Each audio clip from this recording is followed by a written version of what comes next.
नाज़रीन, शहीद ज़ुल्फ़िकार अली भुट्टो के पगदार पुट शहीद मीर मुर्तज़ा भुट्टो के विछोड़े के 24 वरह गुज़री विया।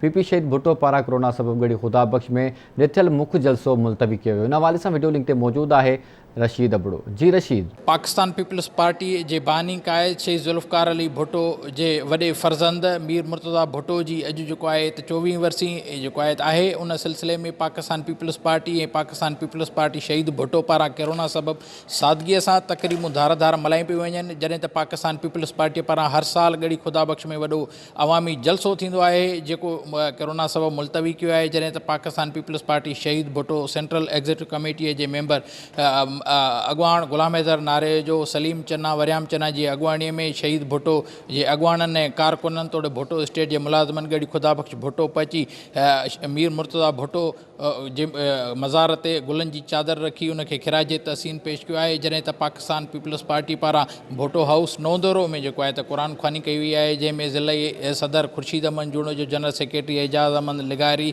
सैयद अरशद राशिदी, अनवर बोड़ो समेत वॾे तादाद में कारकुन आहिनि। क़ुरान ख़्वानीअ बैदि दुआ घुरी खैरात जी मानी तक़सीम कई वई आहे। जॾहिं त मीर मुर्तज़ा भुट्टो जे केस में हिन वक़्त ताईं इंसाफ़ न मिली सघियो आहे। अचो त कारकुननि ऐं अॻवाननि खां पुछा कयूं त हू कीअं था महसूसु कनि। 24 सालनि में केस जो सिलसिलो आहे उहो ओवरऑल मुल्की जेके कानूननि जी सूरत हाल आहे उहा इहा ई आहे ऐं उन ते आए ॾींहुं मीडिया उनखे फोकस थी करे त उहो जेको आहे सो जिते सिलसिलो चाहिनि था उते इंसाफ़ मिले थो, जिते चाहिनि नथा उनखे तूल था वठाइनि।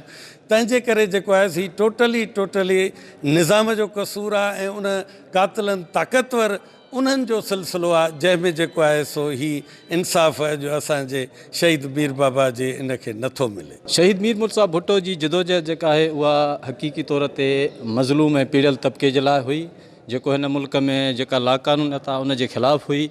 ऐं 24 सालनि ताईं इंसाफ़ जो न मिलणु जेको आहे उहो इहो आहे त हिते जो इंसाफ़ जेको आहे उहो कोरीअड़े जो ॼार आहे, हाथी निकिरी वेंदो आहे, मशर फासी पवंदो आहे। इन जे करे जेके मीर साहब जे खून में मुलविस इंदुरियूं उहे वधीक ताक़तवर आहिनि।